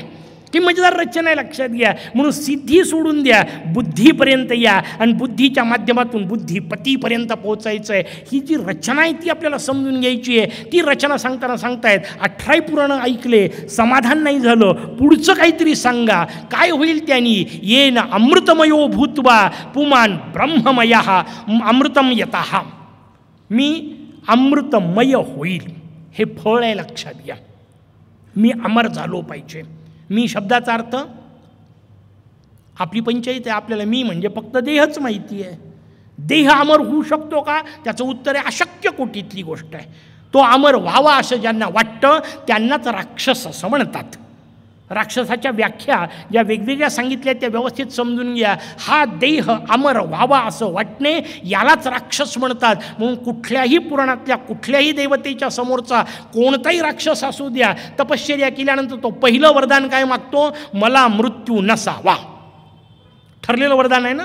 सगळ्या राक्षसांनी मागितलं आणि सगळ्या देवतांनी त्याला मस्त उत्तर दिलं. असं देता येत नाही, कारण अमरत्व नावाची गोष्ट देहाला संभवच नाही.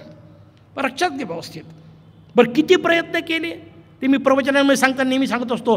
जगातला सगळ्यात मोठा प्रयत्न कोणी केला असेल तर त्याचं उत्तर आहे हिरण्यकश्यपू.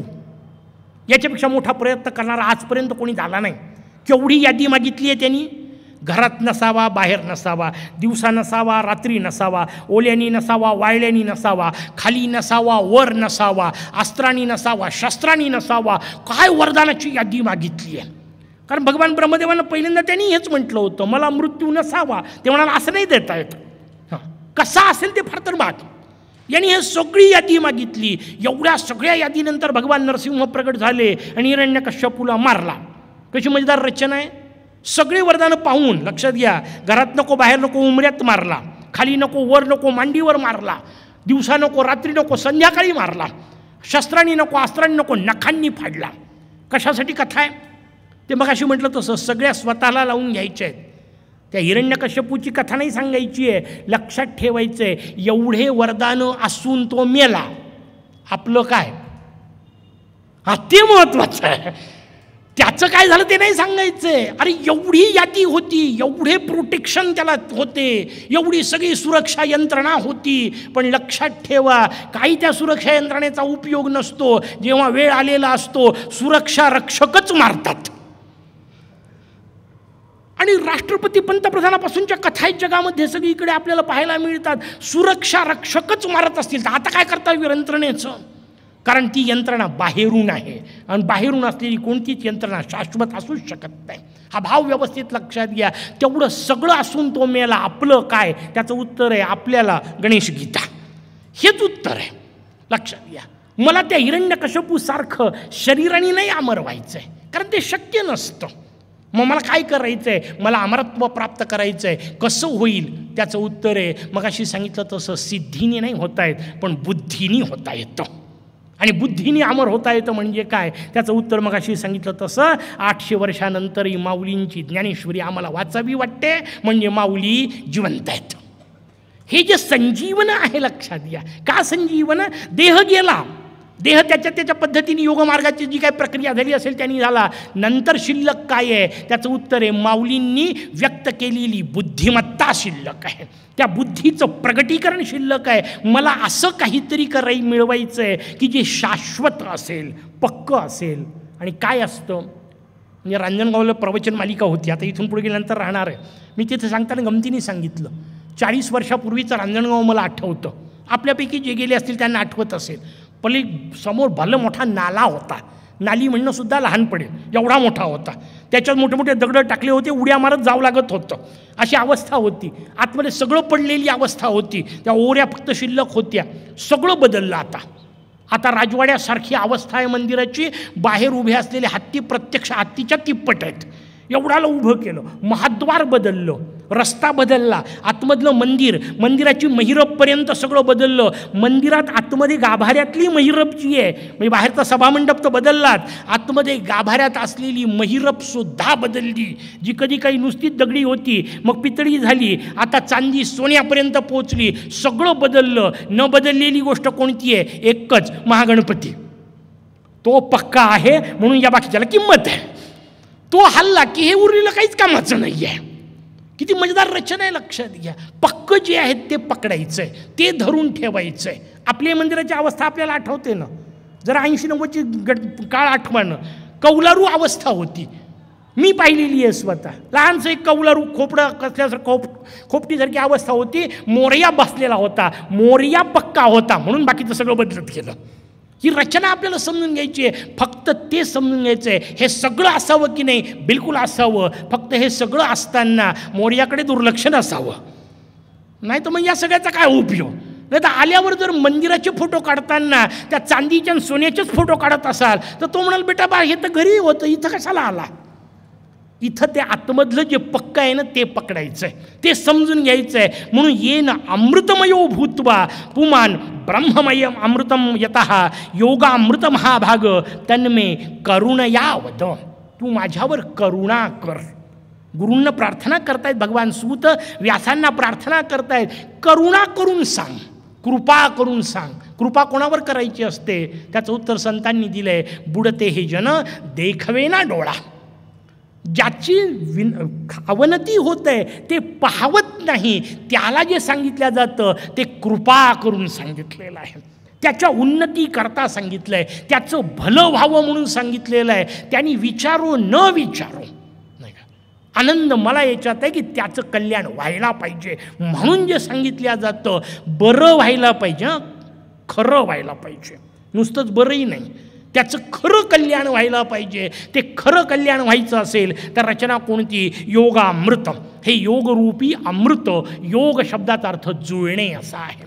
जुळलो पाहिजे, भगवंताशी जुळायचं आहे. वेगवेगळ्या पद्धतीने आपल्यासमोर येणार आहे आणि मग ती योग रचना झाली पाहिजे. कशा कशाने, प्रत्येक गोष्टींनी जीवनातल्या आनंदाने भगवंताशी जुळता येतं, त्याला गणेश गीता म्हणतात.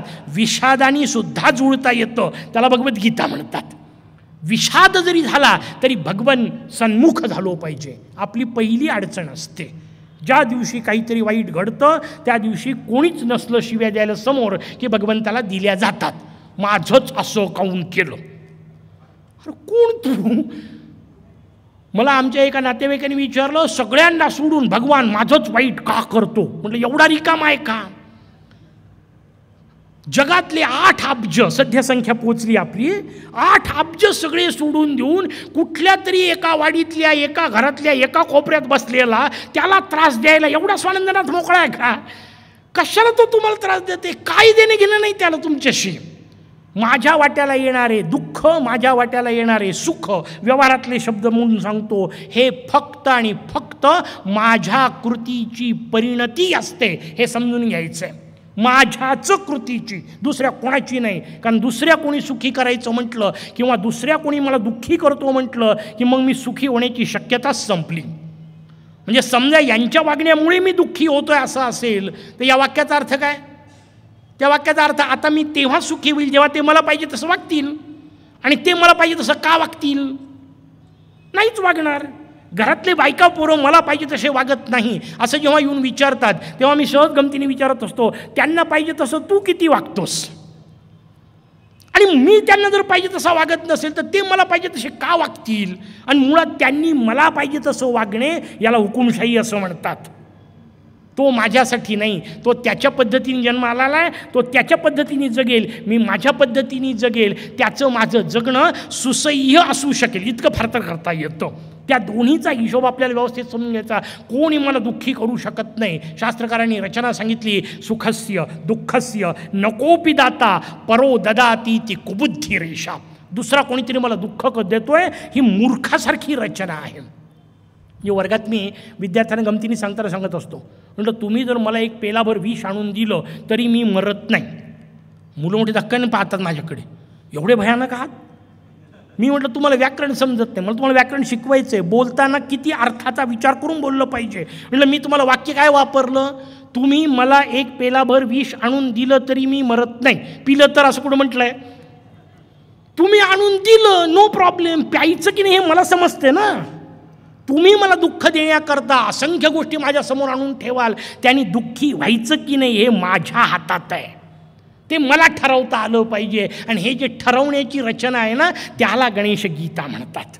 येतील बाहेरून, तो प्रश्न नाही आहे. अध्यात्माची रचना कशी आहे? मी गमतीने उदाहरण देताना सांगत असतो, अध्यात्म हे एखाद्या AC कारसारखं आहे. बाहेर किती गरम आहे असू द्या, बाहेर किती धूळ आहे असू द्या, बाहेर किती गोंगाट आहे असू द्या, बाहेर किती दुर्गंध आहे असू द्या, मला आतमध्ये काही फरक पडत नाही, कारण मी माझ्या काचा वर केलेल्या आहेत आणि AC लावलेला आहे. अध्यात्म असं जगायचं आहे. बाहेरून जे काही यायचं असेल सगळं येत राहील, ते थांबवणं तुमच्या हातात नाही आहे ना. दोनच गोष्टी असतात. एक गोष्ट लक्षात घ्या, असलेली परिस्थिती एकतर बदलवायची तरी असते, नाहीतर स्वीकारायची तरी असते. बदलवणं शक्य असेल जरूर बदलवा, नसेल बदलवणं शक्य मुकाट्याने स्वीकारून मोकळे व्हा. आपण बदलू शकत नाही आणि स्वीकारतही नाही म्हणून समस्या आहेत. स्वीकारून मोकळं झालं की अडचण नाही आहे, मग अमृत होता येतं. योग म्हणजे जुळता येतं, भगवंताशी जुळायचं आहे प्रत्येकच गोष्टीने. म्हणून किती मजेदार रचना आहे. कर्म योग, भक्ती योग, ज्ञान योग, तिन्ही मार्गांनी, या 3 मार्गांनी भगवंतापर्यंत जुळायचं आहे, भगवंताशी एकरूप व्हायचं आहे. जुळायचं शब्दाचा अर्थ काय? त्याच्यासारखं व्हायचं आहे. कारण जुळलं की तसं होणार. मग भगवंतासारखं होणार म्हणजे काय तेही व्यवस्थित कळलं पाहिजे, नाही तर पुन्हा गडबड व्हायची. किती विष्णूंची उपासना केली, भगवान नारायणाचा 24 तास जप केला म्हणून आणखीन 2 हात फुटण्याची शक्यता आहे का हो? विष्णूसारखं व्हायचं आहे, 4 चतुर्भुज नाही होत. भगवान शंकराची केवढी उपासना केली, दृश्य स्वरूपात 3रा डोळा उघडणार आहे का? त्याचं उत्तर आहे नाही. मी किती गजानन केलं, इतिहासातले 2 अपवाद सोडून देऊ, एक भगवान भृशुंडी, एक चिंतामणी महाराज, थोडा वेळ पुरते का होईना ते 2 अपवाद सोडले तर 3रे कोणाला सोंड फुटल्याची शक्यता आहे? बरं आपल्याला फुटणार आहे का? नाही शक्यता. मग मोरयासारखं व्हायचं म्हणजे काय? त्याचं उत्तर मगाशी सांगितलं तसं, कुठल्याही अवस्थेत माझा मोरया फक्त आनंदात आहे, स्वानंदात आहे.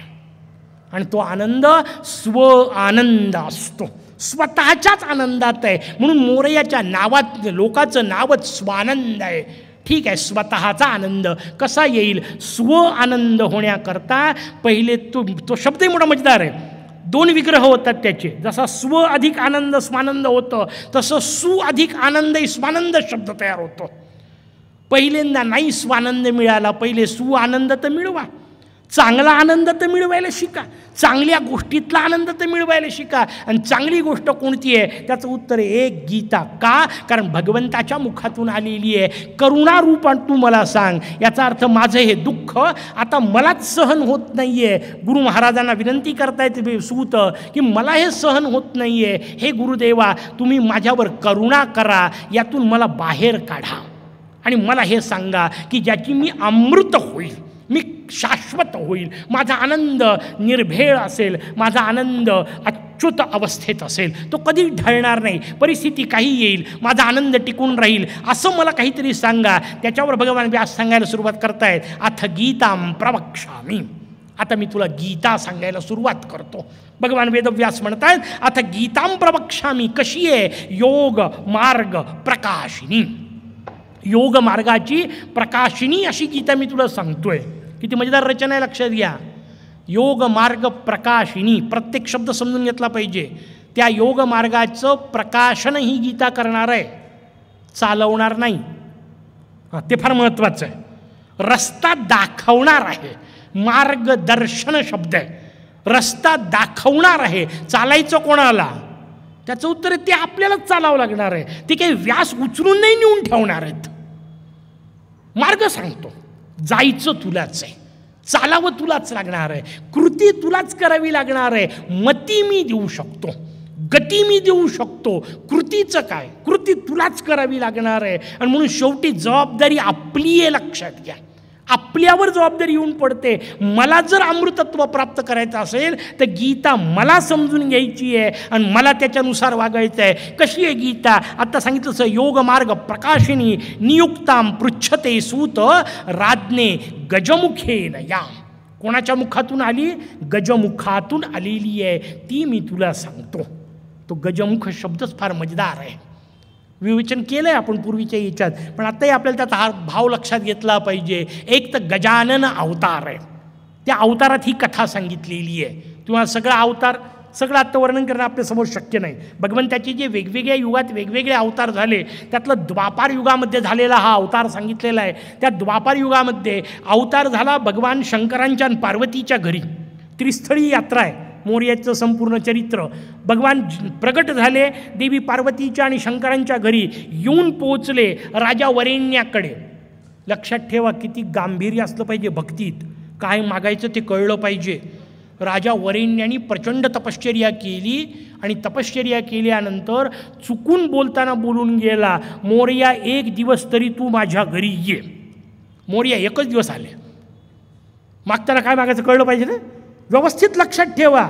जाऊन पोचले, मोरयाच्या समोर डोकं टेकवताय, समजा चुकून प्रकट झाला आणि त्यांनी विचारलं वरमब्रूही, काय मागायचं ते तर कळलं पाहिजे का. वेळेवर यवतमाळला फोन कराल, महाराज झालाय प्रगट काय मागू, तो म्हणत नेक्स्ट, तोपर्यंत सोडून देणार आहे, नाही शक्य.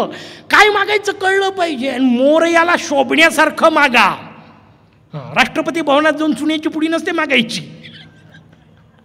काय मागायचं ते कळलं पाहिजे. त्याच्या समोर जाताना व्यवहारातल्या गोष्टी मागता हसत असेल तो म्हणाला, अरे त्या सिद्धिबुद्धी लांब ठेवल्या आहेत रे मी, त्यांच्यापासून इथं आला आणि इथं येऊन पुन्हा तीच मागतो, मग जाणं तिकडे आलाच कशाला. तिथं काही मागायचं नाही, काहीच मागायचं नाही. वास्तविक मागायची काय गरज आहे, न मागता काय कमी दिलंय का हो, ते संपत नाही. मध्ये मध्ये जायचं, फक्त धन्यवाद म्हणायचं. कशा करता, न मागता इतकं सगळं दिलं याच्याबद्दल. पण पंचायत आहे आपली, जे यादी करतात आणि पाठवतात, हे दे ते दे ते दे ते दे ते दे. भगवंताला भीती वाटत असेल, हा आला कशा करताय, भिकाऱ्यासारख्याच अवस्थेत येतात. आणि म्हणून मग गमतीने मी ते प्रवचनात सांगत असतो की भिकाऱ्याच्या वाट्याला जो शब्द येतो ना, तो रांगेतल्या अनेकांच्या वाट्याला येतो, हो पुढे हो पुढे हो पुढे. कोणत्याही मोठ्या मोठ्या मंदिरात जाऊन पहा, तिथले ते समोरचे बसवलेले स्वयंसेवक तेवढंच काम करत, हो पुढे सरक पुढे. का, रांग भिकाऱ्याचीच आहे. मी अनुभवाने सांगतो, आजपर्यंत मला कोणत्याही मंदिरात कोणी थांबवलं नाही, कोणी मला सरक पुढं म्हटलं नाही, कारण मी काही मागायला जात नाही. शांतपणे भगवंताला भेटायला जायचं. ते भेटायला गेल्यानंतर त्याला सुद्धा आनंद वाटला पाहिजे. ही भूमिका कधीतरी लक्षात ठेवा, त्या भूमिकेनुसार जायचं आहे. ते म्हणतायत, मी योग मार्ग प्रकाशिनी अशी गीता सांगतोय, गजमुखातून आली कशी, आता सांगितलं तसं देवी पार्वतीकडे प्रगटले, वरेण्याकडे येऊन पोहोचले. 1च दिवसापुरते आले. का, कारण त्या वरेण्याची राणी जी आहे पुष्पिका, त्या पुष्पिकेनी प्रार्थना केली होती असं येऊन पोहोचावं, आणि भगवान येऊन पोहोचले. तिथं प्रगट झाले. भगवान शंकरांना सांगितलं, कोणातरी गणाला द्या आणि मला वरेण्याच्या राजवाड्यात नेऊन ठेवा. त्याला झालेला मुलगा आहे, कोणातरी राक्षसाने उचलून नेला आहे. ती सगळी कथा आत्ता नाही सांगत बसत मी. ज्यांना ऐकायची आहे ना, संस्थांच्या यूट्यूबवर आपले गणेश पुराणाचे व्याख्यानं आहेत, शेवटचे 3 भाग ऐका, सगळं गणेश गजानन चरित्र आपल्याला व्यवस्थित ऐकायला मिळेल. तिथं नेऊन ठेवलं. भगवान पूर्ण स्वरूपात आहेत, चतुर्भुज आहेत, रक्तवर्णीय आहेत, गजशुंडा युक्त आहेत. पहिल्यांदा ती पाहते आणि ती राणी एवढ्या जोरात ओरडली, हे असं कुठं पोरगं असतं का. तिने आपल्या दासींना सांगितलं, असं वर्णन आहे, नेऊन ठेव गावाच्या बाहेर, असं पोरग नसते, असं पोरग झालं असं मला कोणी पाहिलं तर लोक मला काय म्हणतील, म्हणून हातात आलेला भगवान नेऊन ठेवला. किती भयानक असेल. पटली. पण आपण आहोत की नाही, किंवा आम्ही असं कुठं केलं. किती लोक आहेत उजव्या सोंडेचा गणपती आहे म्हणून मंदिरात नेऊन ठेवतात, तिथलीच रचना. आमच्या भागवत साहेबांना संग्रहालय काढावं लागलं लोकांनी आणून ठेवलेल्या मूर्तीचं. मोर या घरात जड होतो.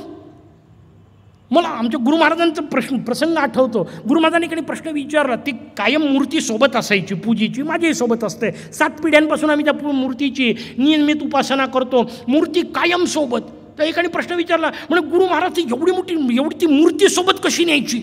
म्हणे केवढी मोठी आहे. म्हणे आहे 4-5 इंचाची. म्हणे मग 5 फुटाची बायको नेता येते, तर 5 इंचाची मूर्ती न्यायला काय प्रॉब्लेम आहे. लोकांचे प्रश्न अजब असतात. त्यातल्या एकाने प्रश्न विचारला, नाही म्हणे पण महाराज आपण जिथं जाईल तिथं ती मूर्ती कशी न्यायची. त्यांनी फार सुंदर उत्तर दिलं. म्हणे जिथं मूर्तीला नेता येत नाही अशा जागी आपण कशाला जायचं.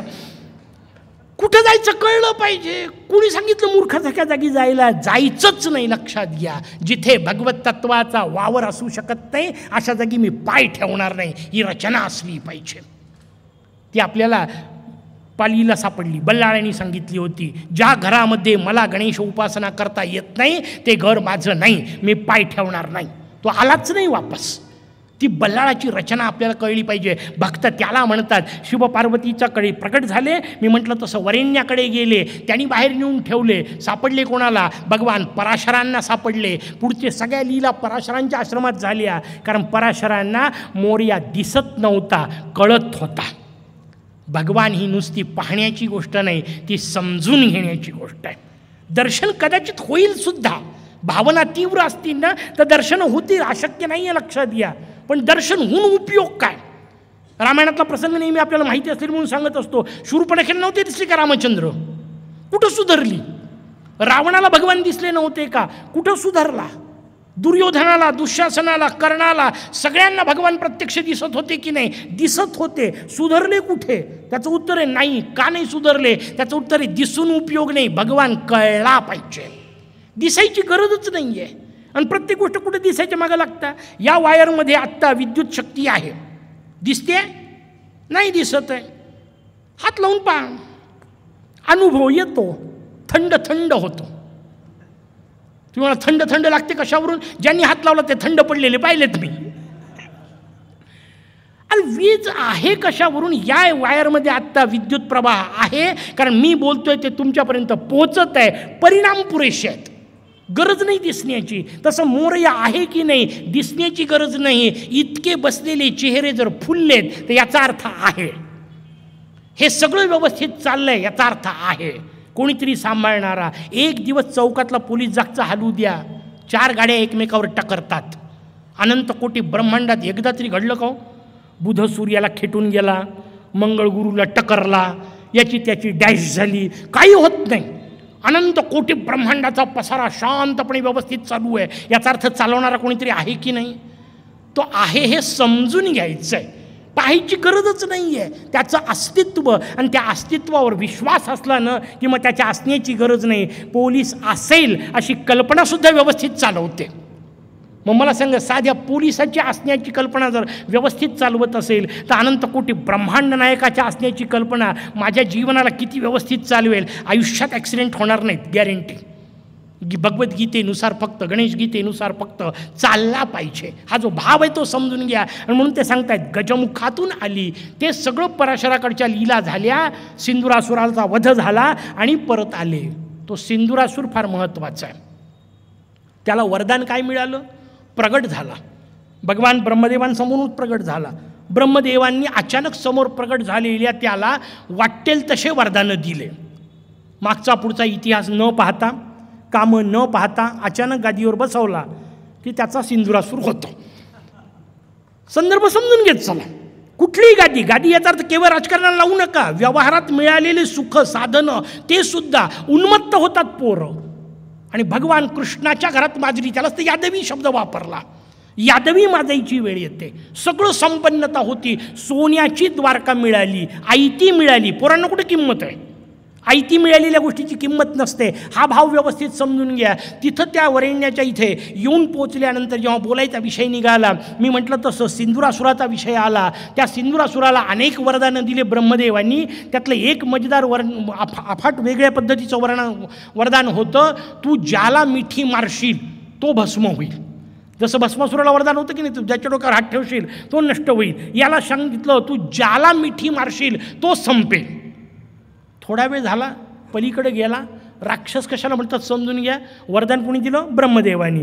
ज्याला मिठी मारशील तो मरेल. याच्या डोक्यात विचार आला, खरंच कशावरून बरोबर असेल? टेस्ट करायला नको का? कुठं करायची? दुसरं कोणीच नाही जवळ, हे ब्रह्मदेवाकडेच वापस. आता आलं का लक्षात? मगाशी मी जे म्हटलं सत्तेचा हिशोब तो आहे. ज्याला बसवला तो तुमच्याच वर. आता आलं लक्षात. ही रचना होते. तो पुन्हा वापस ब्रह्मदेवाकडे आला, हात पसरूनच आला. भगवान ब्रह्मदेव गडबडले, काय करायचं?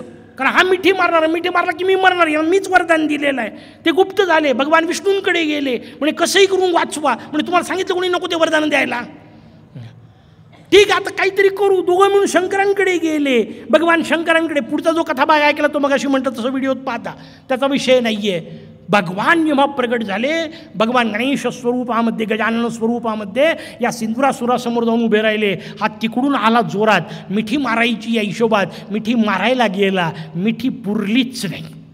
जेवढा वाढत गेला मोरया तेवढे मोठे, कारण तो लंबोदर आहे, मिठीत कसा मावल? कोणाच्याच मिठीत मावत नाही. आणि असा जो कोणाच्या मिठीत, याचा अर्थ आवाक्यात येत नाही, तो पकडला की मग अनाकलनीय सुद्धा मिळतं. हा भाव आहे त्यातला.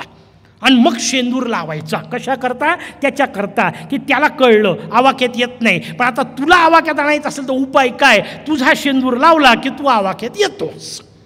म्हणून मोरयाच्या समोर जाताना बिना शेंद्राचं जायचं नाही, हा जो नियम सांगितला तो त्यातून आलेल्या गोष्टी आहेत. आणि त्या गजमुखाने म्हणजे भगवान गणेशांनी सांगितलेली गणेश गीता, त्यातला गज शब्द वारंवार आपण त्याचं विवेचन केलं आहे. जगाच्या उलटा तो गज, जो जगासारखा नाही तो गज. जग निर्माण होतं, जग नष्ट होतं, जगात वेगवेगळे भाग असतात, सावयव असं म्हणतात. जग सगुण आहे, साकार आहे, सावयव आहे, सादी आहे, शांत आहे, ते जग आहे. त्याच्या विपरीत जे अनादि अनंत निर्गुण निराकार निरवयव शुद्ध चैतन्य निष्कलंक, त्याला गज असं म्हणतात. तेच ज्याचं मुख म्हणजे ओळखण्याचं माध्यम, त्याला गजानन असं म्हणतात. त्यांच्या मुखातून निघाली. काय निघणार? त्याचं उत्तर आहे गजमुखाच्या मुखातून गजच निघणार. तिथं जग कसं निघेल? एवढी मजेदार रचना आहे. आमच्या गुरु महाराजांनी काही प्रश्न विचारला, ते कथा सांगत होते, प्रवचनं चालू होते वेगवेगळे. 2 स्त्रिया आहेत जगातल्या अद्भुत, ज्या झोपल्या असं वर्णन आहे वक्ता सांगत असताना. त्याच्यावर गुरु महाराज मस्त सांगायचे. एक कयाधू होती, त्या हिरण्यकश्यपूची बायको. इंद्राने तिला पळवलं. हे बाप एवढा भयानक, तर पोरगं काय निर्माण होईल या हिशोबामध्ये इंद्र तिला घेऊन चालला. रस्त्यात नारदानी त्याला अडवलं, म्हणजे पागल आहेस का, कशाला तिला नेतोयस? उलट तिच्या पोटी जो जन्माला येईल त्याच्यात पायी वाचले तर वाचले. पुढं प्रल्हाद जन्माला आला असं वर्णन आहे. आता नारद वापस घेऊन निघाले त्या कयाधूला, म्हणे मी सोडून देतो, मला काही काम नाही, तू चलू दे तुझे इंद्रलोकातले कामं. इंद्राला वापस पाठवलं.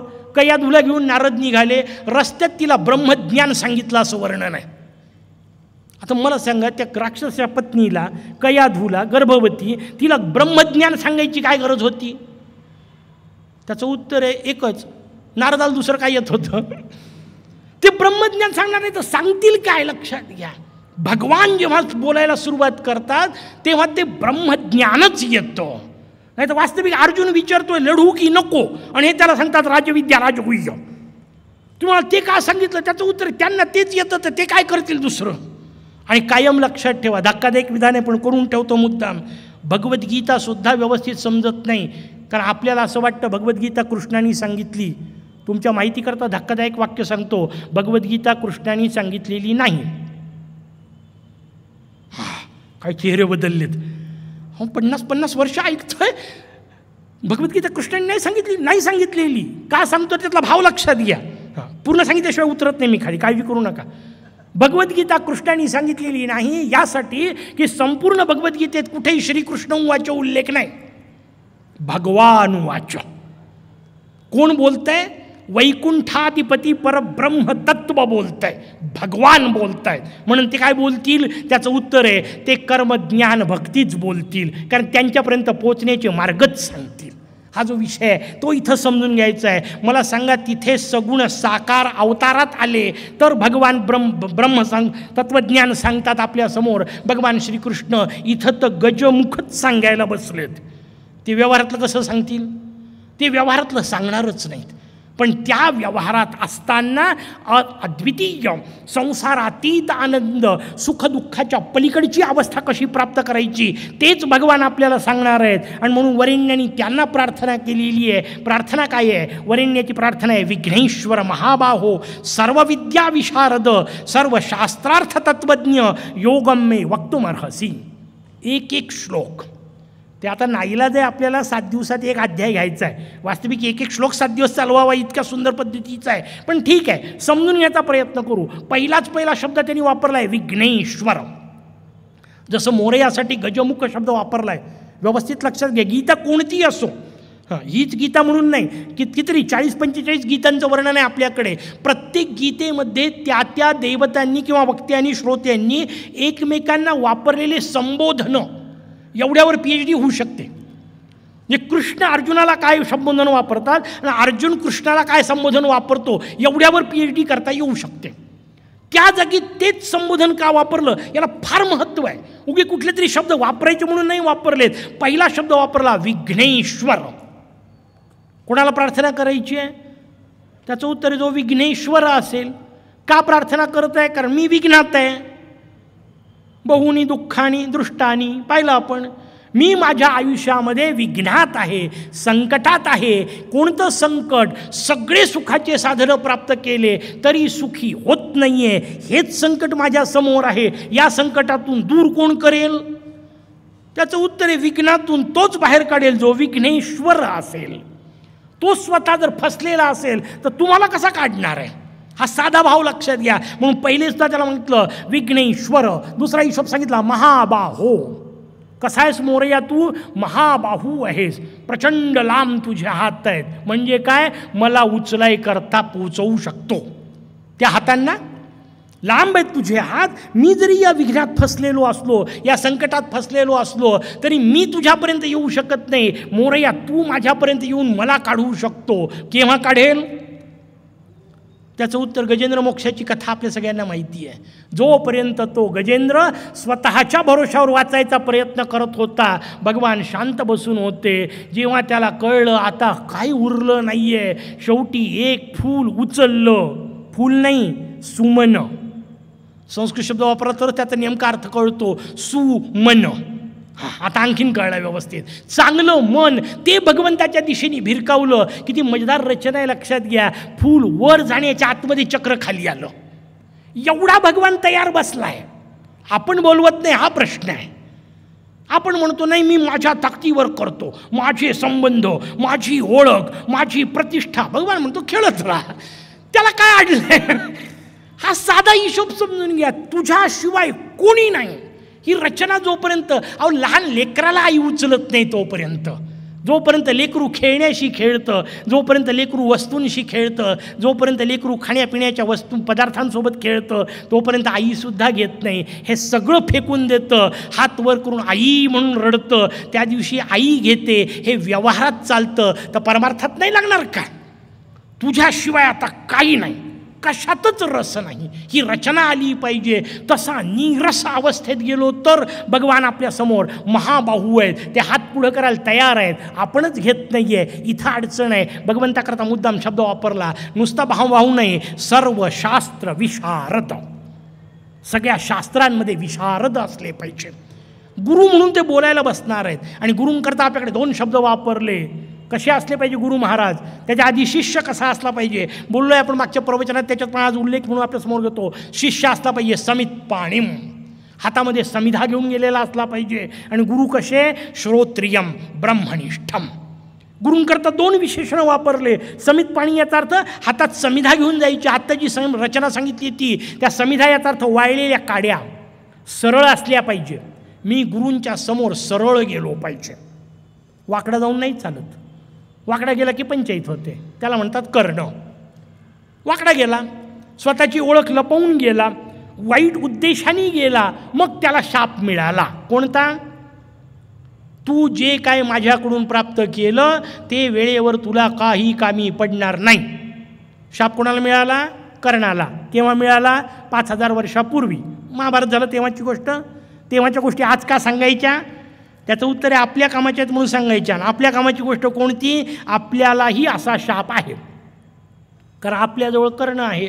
1 सोडून 2 आहेत. याला कर्णच म्हणतात.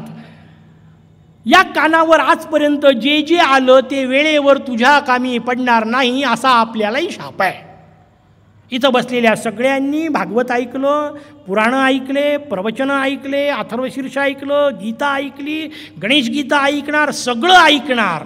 सगळ्यात सांगितलंय माणसाच्या जीवनात अशाश्वतता अनिवार्य आहे. घरात अशी घटना घडणारच. ज्या दिवशी घडते त्या दिवशी हा धाय मोकळून रडतो. कारण कर्णाला शाप आहे. ऐकलेलं तुझ्या वेळेवर काही कामी येणार नाही.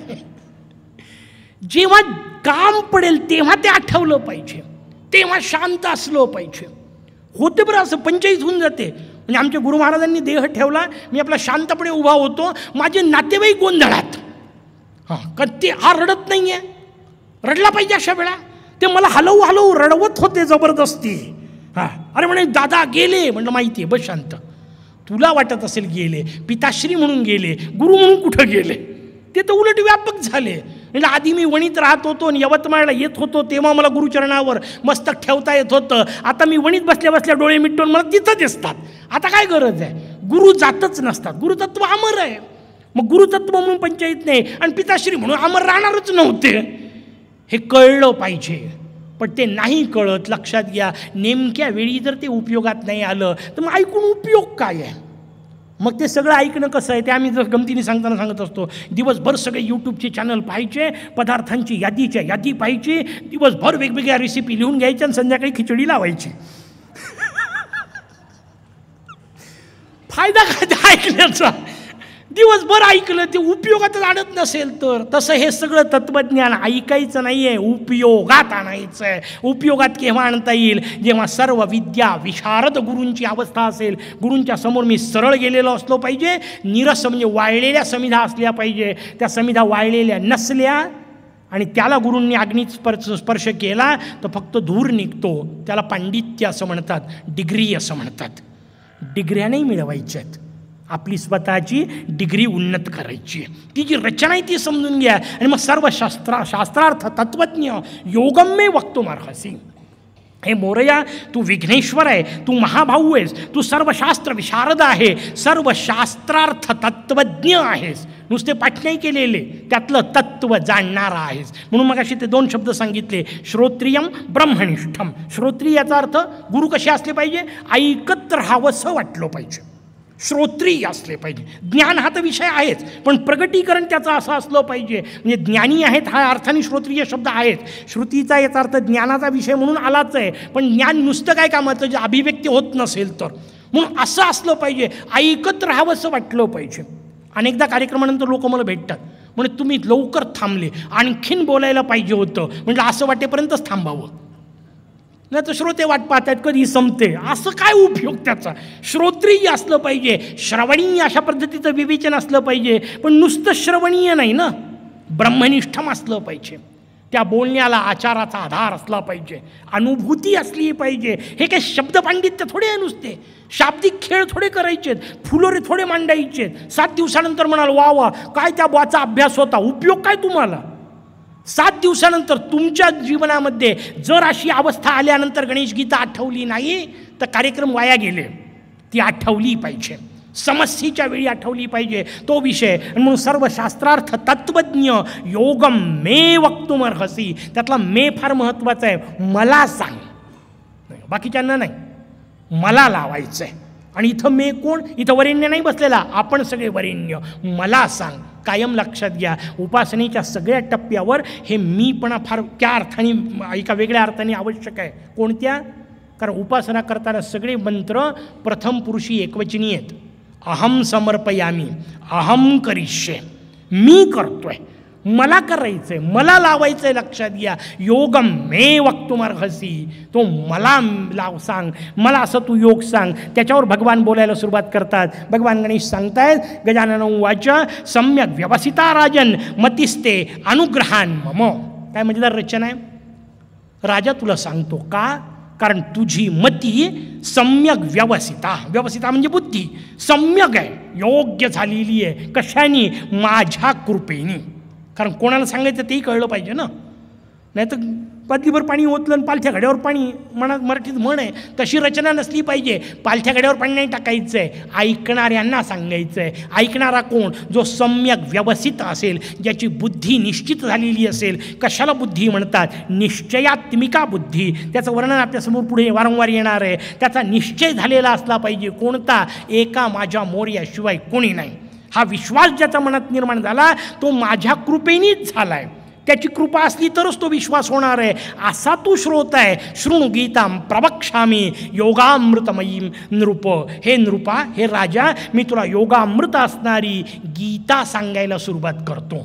आता भगवान बोलायला सुरुवात करणार आहेत, राजा वरेण्य ऐकणार आहेत. थोडीशी तयारी लागेल की नाही? एखाद दिवस वरेण्य पातळीवर जाण्यासाठी पूर्वतयारीसाठी सोडतो. उद्या भेटलं की आपण मोरया काय बोलले ते बोलू. तोपर्यंत जय गजानन.